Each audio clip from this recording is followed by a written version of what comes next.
This lecture will be about internationally administered territories or international entities. The composition of the territory brings together the geological, geographical, and legal status of parts of the state. The sovereign territory is the space under the territorial supremacy of a sovereign state, over which a state has absolute and exclusive authority. The sovereign territory comprises land territory, water area, including internal, archipelagic, and territorial waters, airspace over the land territory and water area, and landmass below the surface of the soil and below the water area, including mineral resources.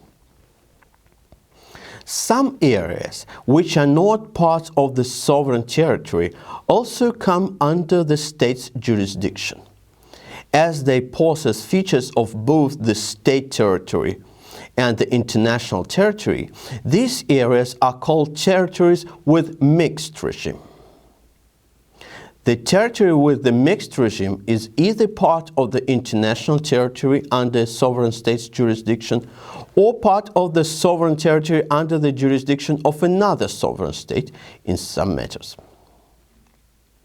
The territories with mixed regime include contiguous area, exclusive economic zone, continental shelf, enclosed seas, leased territories, occupied territories, and extraterritorialities.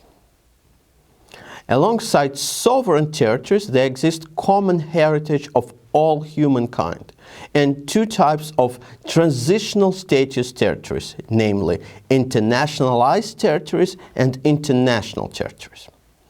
International territory is common heritage of all humankind whose legal status is defined by international law.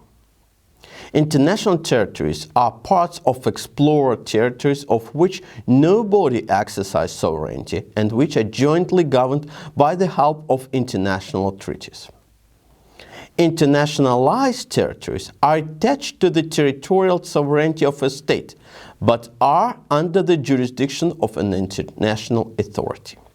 International territory include, first, the high seas.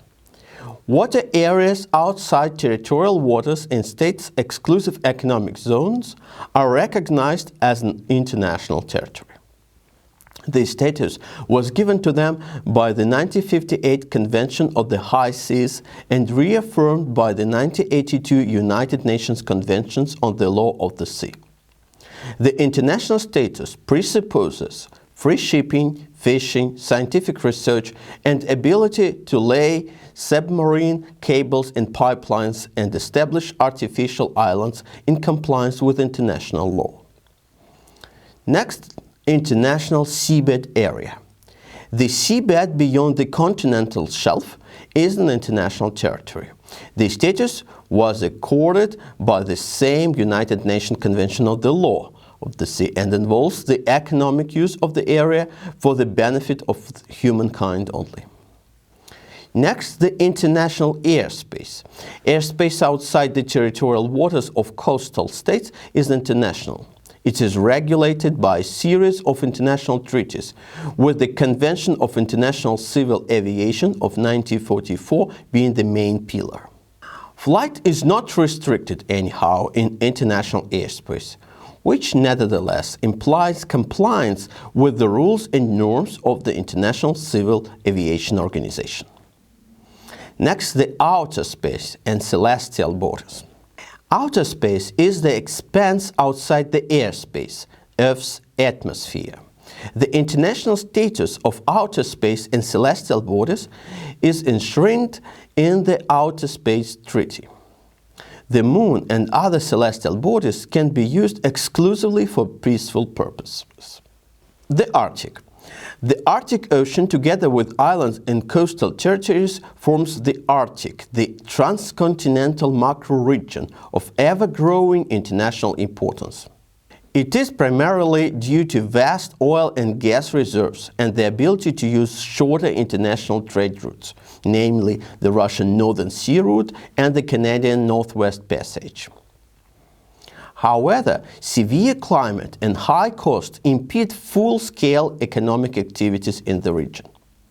Arctic shipments remain difficult so far.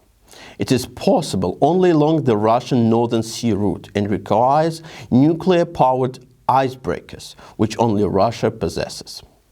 Some countries, Russia, Canada, Norway and Denmark, emphasize the importance of the region and its severe climate, and then suggest turning the Arctic Ocean into a closed sea, the regime of which is formally established by the regional states.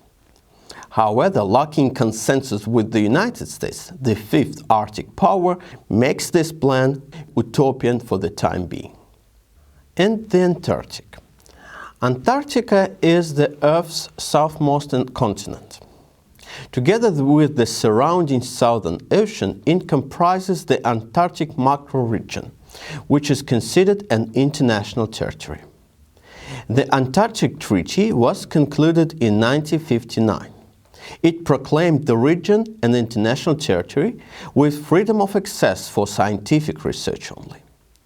The treaty also enshrined Antarctica's denuclearized and demilitarized status. It put territorial disputes on the back burner, but did not bring them to the end. International cooperation at the South Pole proved to be uniquely effective in reducing conflict and carrying out a comprehensive research program in this area. Still, new disputes over the status of national sectors in the Antarctic cannot be ruled out. So now we could conclude on the features of the international territories. It has its status regulated by an international legal act. Makes it impossible for a state to exercise sovereignty over it. It is open for exploration and research to all states, and it gives equal exploration and research opportunities to all states. It is accessible to everyone and has the demilitarized regime. Now let's take a glance on the types of internationalized territories. They include, first, international straits. Straits are natural maritime waterways connecting seas and oceans. Some straits, which are part of a state's sovereign territory, territorial waters, give other coastal states the only access to the high seas, and they are important transit routes. The critical importance of the straits situated in the territorial waters of sovereign states made the international community realize the need to formalize their spatial status. In 1982, UN Convention on the Law of the Sea lays down the legal framework for such straits. Their international status implies the right of transit passage. It implies unrestricted overlight and navigation and forbids states bordering straits to hamper transit passage even in security interests. Another type, international canals. Those are international maritime canals that are artificial waterways which cross the land territory of a state and are used in international maritime trade. International maritime canals connect seas and ocean in the shortest and most convenient way. International maritime law does not regulate their use since, unlike straits, they are situated within the land borders of sovereign states. However, the importance of these waterways for international relations sometimes prompts states to agree on the international regulation of the canals on their territory. For example, this is the situation of Suez Canal and the Panama Canal. Or introduce regulations similar to international ones in their national legislation, like in Kiel Canal and the Corinth Canal. Maritime canals turned into international administered territories in both cases. The special regime relies on two main stipulations. First, free passage is given to all ships, including military vessels. Second, the area around the canal is neutral, meaning that war cannot be waged on this territory. Next, international rivers and lakes. The world has over 260 multinational rivers, and 155 rivers serve as boundaries between two states. A number of them are subject to a special legal regime, internationally established, to regulate navigation and non-navigational uses, as well as environmental protection. The joint administration of international rivers is the oldest example of continuous transboundary cooperation, dating back to the 1815 Congress of Vienna, which proclaimed the principle of free navigation on such international rivers as the Rhine, the Main, and some others. Like rivers, lakes tend to be part of the state's internal waters, which are subject to the territorial jurisdiction of that state. However, there are exceptions to this rule. The regime of lakes may be determined by international legal instruments also.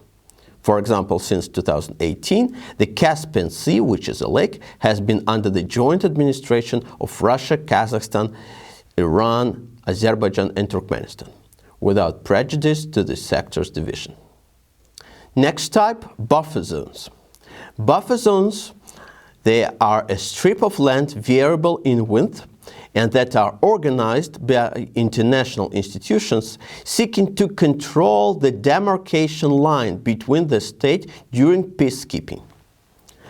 Buffer zone came into use at the Cold War era. Demilitarized zones were established between the two Koreas in 1953 and between the two Vietnams in 1954. Today, the UN-controlled Green Line in Cyprus divides the Greek Republic of Cyprus and the unofficial Turkish Republic of Northern Cyprus. Next type, transitional administration. Sovereign territories are placed under the transitional administration of international borders, or more commonly the UN, as part of peace and nation-building mechanisms. The strategy is usually adopted by post-conflict societies due to the necessity of setting up new national institutions and holding democratic elections. In today's world, Kosovo and Brčko district of Bosnia and Herzegovina are partly administered by the international community. Finally, there are free territories. The free territory is a separate political entity in the form of a sovereign state, or its part under international administration. On the one hand, they're not fully sovereign, since the key issues, primarily related to security and foreign policy, fall within the remit of the international community. On the other hand, free territories are not international, as intergovernmental institutions do not hold full sovereignty over them. The creation of free territories generally serves the purpose of freezing territorial claims and diffusing tensions in interstate relations.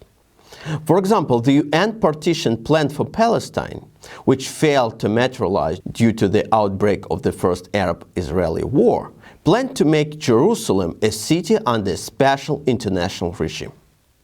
With this, we need to conclude that there is merely no piece of the land today on earth that is not controlled by any type of sovereign or international rule.